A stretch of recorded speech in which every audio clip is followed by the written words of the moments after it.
wabarakatuh. Perkenalkan, nama saya Shika dari kelas Biologi 2, Stambuk 21. Saya akan menjelaskan mengenai sifat wajib Allah dan sifat mustahil Allah Subhanahu wa taala.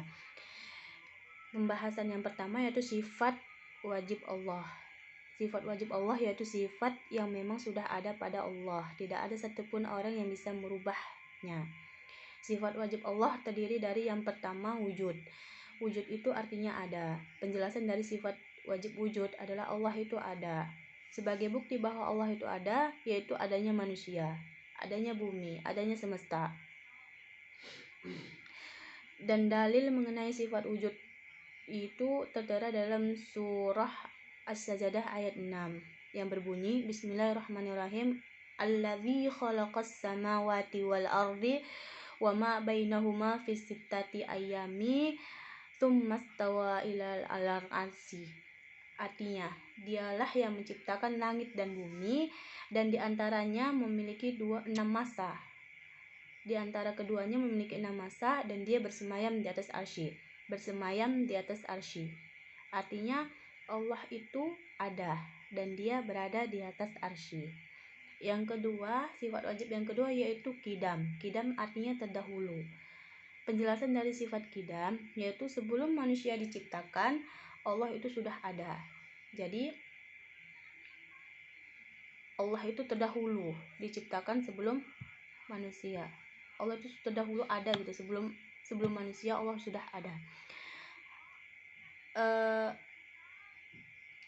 Firman Allah dalam Quran surah Al-Hadid ayat 3 yang menjelaskan bahwa Allah itu terdahulu, yaitu berbunyi, dialah yang paling awal dan yang akhir, yang zahir dan batin, dan dialah yang maha mengetahui. Kemudian sifat wajib yang ketiga yaitu baqo. Baqo itu artinya kekal atau abadi. Penjelasan dari sifat baqo yaitu Allah itu kekal. Jika manusia bisa binasa, jika bumi bisa hancur, maka Allah tidak akan pernah binasa ataupun hancur. Dia akan abadi, kekal selama-lamanya. Firman Allah dalam Quran surah Ar-Rahman ayat 26 dan sampai 27 yaitu adalah surah yang menjelaskan tentang sifat baqo yang berbunyi, Sesungguhnya apa yang ada di bumi akan binasa, tetapi tetap kekal zat Tuhanmu yang memiliki kebesaran dan kemuliaan. Kemudian sifat wajib yang keempat ada mukhalafatul lil hawadisi. Artinya Allah tidak serupa dengan makhluknya. Penjelasan dari sifat wajib mukhalafatul lil hawadisi yaitu Allah tidak serupa dengan makhluknya. Allah tidak sama dengan makhluknya. Jika Allah menciptakan manusia berbeda-beda, maka Allah berbeda dengan makhluknya. Jika Allah sama dengan makhluknya, berarti Allah lebih dari satu. Ayat yang menjelaskan tentang sifat mukhalafatul lil hawadisi yaitu dalam Quran surah Al-Ikhlas ayat 4. Walam yakul lahu kufuwan ahad. Dan tidak ada seorang pun yang setara dengan dia. Kemudian sifat wajib yang kelima adalah qiyamuhu binafsihi. Qiyamuhu binafsihi artinya berdiri sendiri. Penjelasan dari sifat wajib qiyamuhu binafsihi yaitu Allah berdiri sendiri. Allah tidak memerlukan bantuan siapapun, terutama makhluknya. Dia berdiri sendiri. Penjelasan ini terdapat dalam surah Al-Isra ayat 11. Kemudian yang keenam, wahdaniyah. Wahdaniyah itu artinya esa atau tunggal. Wahdah itu satu. Penjelasan mengenai sifat wajib wahdah yaitu Allah itu esa atau satu. Tidak ada Tuhan selain Allah. Sebagaimana dijelaskan dalam Quran surah Al-Ikhlas ayat 1. Bismillahirrahmanirrahim. Qul huwallahu ahad. katakanlah Muhammad bahwa Allah itu esa. Kemudian sifat yang ketujuh ada kudrat. Kudrat itu artinya berkuasa. Allah berkuasa. Pengertian dari Allah berkuasa adalah apa yang ada di bumi itu atas kehendak. Kudrat itu artinya berkuasa. Allah berkuasa atas apa yang ada di bumi, dan Allah mengendalikan seluruh alam, seluruh semesta, dan apa yang ada di bumi. Jadi berkuasa itu Allah yang menguasai segalanya. Kemudian yang kesembilan ada irodat. Irodat itu artinya berkehendak. Pengertian dari irodat itu artinya berkehendak, dan penjelasan dari irodat itu yaitu Allah itu maha berkehendak. Jadi apapun kehendak yang Allah kehendaki itu tidak ada satupun yang bisa menolaknya. Manusia bisa berkehendak, namun terkadang kehendaknya tidak terlaksanakan. Berbeda dengan Allah. Jika Allah berkehendak, maka kun fayakun, kehendak Allah akan terlaksanakan, dan tidak ada satupun orang yang bisa menolak kehendak Allah Subhanahu wa ta'ala. Penjelasan mengenai sifat wajib iradat ini tertera dalam surah Yasin ayat 82. Kemudian yang kesembilan ada ilmun. Ilmun itu artinya mengetahui.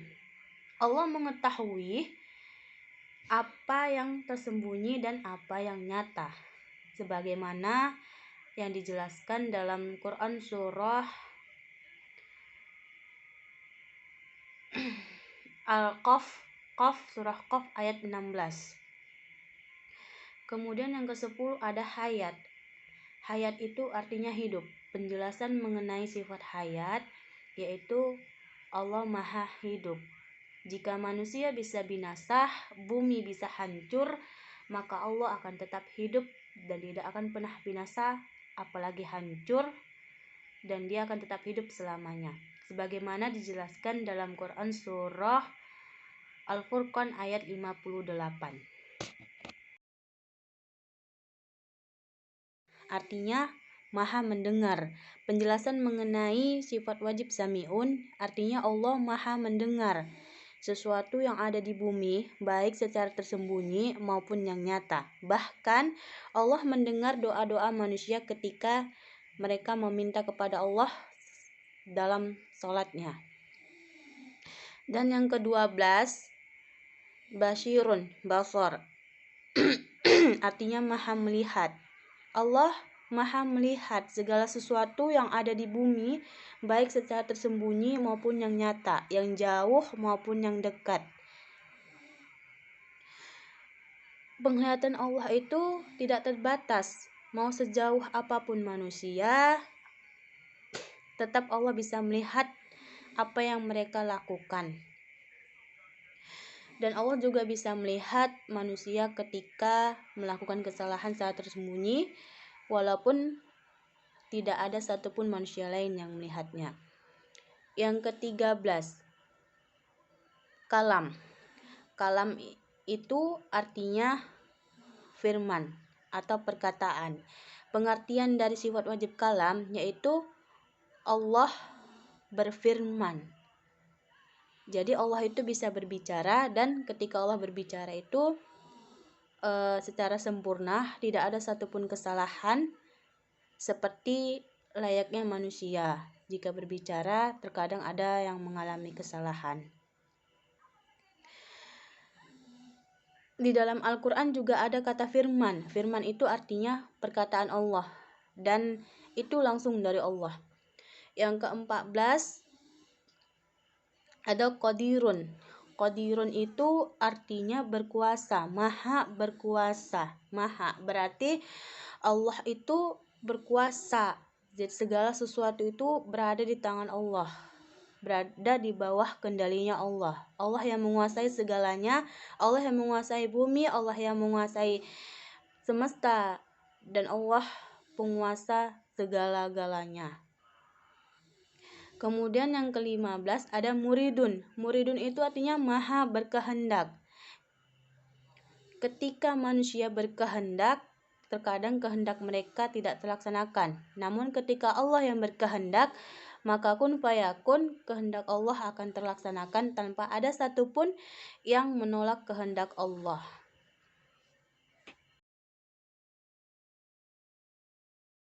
Alimun artinya maha mengetahui. Pengetahuan Allah itu luas. Jadi sejauh apapun manusia berada, dan jika manusia melakukan sesuatu atau niat buruk secara tersembunyi, di saat manusia tidak mengetahuinya, maka Allah mengetahuinya. Kemudian ada Hayyun. Hayyun itu artinya yang ke-17, Hayyun. Hayyun itu artinya Allah itu tidak tidur atau tidak lengah. Penjelasan mengenai sifat wajib Hayyun yaitu Allah tidak tidur dan tidak lengah. Mau sebanyak apapun manusia, sebanyak apapun kesalahan manusia, Allah tidak lengah memberikan hukuman kepada manusia sesuai takarannya. Bahkan Allah itu bersifat adil kepada manusia yang telah melakukan kesalahan. Dan bahkan Allah mengetahui ketika manusia dizolimi oleh manusia lainnya atau teraniaya. Allah maha mengetahui, tidak tidur gitu. Terus yang ke-18, Basyirun. Basyirun itu maha melihat. Penglihatan Allah itu tidak terbatas. Mau sejauh apapun manusia berada, mau sesembunyi apapun manusia, ketika melakukan kejahatan, Allah bisa melihatnya. Allah bisa melihat semua perbuatan manusia tersembunyi maupun tidak, atau nyata. Kemudian yang ke-19 ada mutakallimun, artinya berbicara. Sama seperti kalam, yaitu berfirman. Mutakalimun itu artinya maha berbicara. Allah bisa berbicara dengan sempurna dan tidak ada satupun kesalahan ketika Allah berbicara. Sebagaimana di Al-Quran juga tertera ada kata firman yang artinya perkataan Allah atau Allah langsung yang berbicara gitu. Begitu. Mengenai Sami'un, yaitu Allah maha mendengar. Maha mendengar walaupun manusia tidak bisa mendengar perkataan Allah atau jawaban dari Allah ketika mereka berdoa, karena Allah tuh maha mendengar. Pendengaran manusia itu terbatas, sedangkan pendengaran Allah itu tidak terbatas. Jadi Sami'un itu artinya maha mendengar. Allah mendengar, maha mendengar, baik itu secara gaib, secara nyata ataupun tersembunyi, Allah bisa mendengarnya. Bahkan ketika manusia berdoa di dalam hati, Allah bisa mendengarnya.